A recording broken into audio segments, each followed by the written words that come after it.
بسم اللہ الرحمن الرحیم۔ السلام علیکم معزز دوستو، آج کی اس ویڈیو میں ہم آپ کو ادب بہترین ذخیرہ ہے کے بارے میں بتائیں گے، تو بنا ٹائم ضائع کیے بغیر شروع کرتے ہیں۔ حجاج بن یوسف ثقفی سے منقول ہے کہ انہوں نے اپنے پہرے دار کو رات میں گشت کرنے کا حکم دیا، اور جس کو عشاء کے بعد گھومتا ہوا پائے اس کی گردن اڑا دے۔ چنانچہ وہ ایک رات گشت پر تھا تو 3 بچوں کو پایا جو جھومتی ہوئی چل رہے تھے۔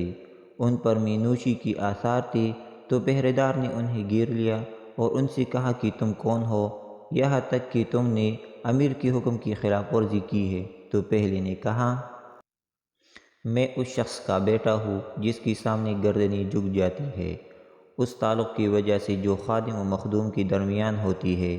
وہ گردنیں اس کے پاس آتی ہے اس حال میں کہ وہ ذلیل ہوتی ہے، وہ ان کا مال بھی لیتا ہے اور خون بھی۔ چنانچہ وہ پہرے دار اس کے قتل سے رک گیا اور کہا، ہو سکتا ہے امیر المؤمنین کے قریبی رشتہ داروں میں سے ہو۔ پھر دوسرے سے کہا، تم کون ہو؟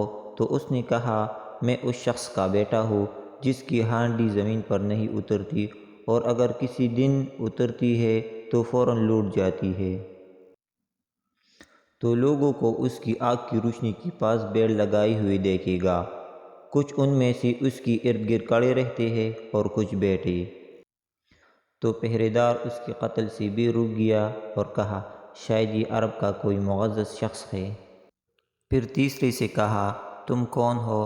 تو اس نے کہا، میں اس شخص کا بیٹا ہوں جو اپنی عزم و ہمت سے صفوں میں گھس جاتا ہے اور تلوار سے ان صفوں کو سیدھی کر دیتا ہے تاکہ وہ صفیں درست ہو جاتی ہے۔ ان کی پیر اپنے رکاب سے ہٹنے نہیں ہے، جبکہ گھوڑے جنگ کے دن پیٹ پھیر کر بھاگنے لگتے ہیں۔ تو پہرے دار اس سے بھی رک گیا اور کہا، شاید یہ عرب کا کوئی بہادر شخص ہے۔ پھر جب صبح ہوئی تو وہ ان کا مقدمہ حجاج کے پاس پہنچا، تو حجاج نے انہیں حاضر کیا اور ان کی حال کی تحقیق کی۔ تو معلوم ہوا کہ پہلا نائی کا لڑکا ہے، دوسرا لوبیا بیچنے اور اسے پکانے والے کا لڑکا ہے، اور تیسرا جولاہے کا لڑکا ہے۔ تو حجاج کو ان کی فصاحت بیانی پر حیرت ہوئی اور اپنے ہم نشینوں سے کہا، اپنی اولاد کو ادب سکھاؤ، کیونکہ بخدا اگر فصاحت بیانی نہ ہوتی تو میں ان کی گردنیں اڑا دیتا۔ ایک اعرابی داؤد بن محلب کے پاس آیا اور ان سے کہا، میں نے اشعار میں آپ کی تعریف کی ہے، آپ سن لیں۔ انہوں نے کہا، ٹھہرو۔ پھر اپنے گھر میں گئی، اپنی تلوار گردن میں لٹکائی اور باہر آئی۔ پھر فرمایا، سناؤ، اگر تم نے اچھا شعر کہا تو ہم تمہیں اپنے مال میں حاکم بنا دیں گے، اور اگر تم نے غلط کہا تو ہم تمہیں قتل کر دیں گے۔ تو اس نے کہنا شروع کیا۔ اس میں پہلا شعر یہ تھا، میں داؤد اور ان کے ہاتھ کی داد و دہشت کی وجہ سے خوفناک مصیبت، تنگ دستی اور فقر و فاقے سے مامون ہو گیا۔ دوسرا شعر یہ تھا، تو میں ایسا ہو گیا کہ زمانے کی حوادث کی تلخی سے خوف نہیں کھاتا، اس لیے کہ میں اپنی کمر ان کی توسط سے مضبوط کر لی ہے۔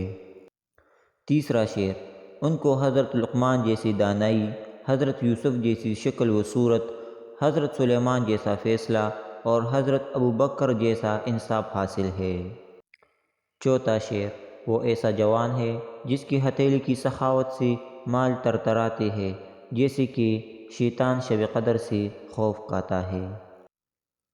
تو داؤد نے کہا، ہم نے تجھے اپنے مال میں حاکم بنا دیا، پس اگر تو اپنی حیثیت کے مطابق چاہے تو لے لے، اور اگر میری حیثیت کے مطابق چاہے تو بھی لے لے۔ اعرابی نے کہا، بلکہ میری حیثیت کے مطابق چاہے۔ تو داؤد نے اسے 50,000 درہم دیے۔ اعرابی کے ہم نشینوں نے اس سے کہا، تو نے امیر کی حیثیت کے مطابق کیوں نہیں طلب کیا؟ اس نے کہا، امیر کی مال میں اتنا حصہ نہیں تھا جو اس کی حیثیت کے مطابق پورا اترے۔ داؤد نے کہا، تو اس جملے میں بڑا شاعر ہے اپنی شعر کے مقابلے میں، اور اسی کی بقدر دینے کا حکم دیا جتنا عطا کیا تھا۔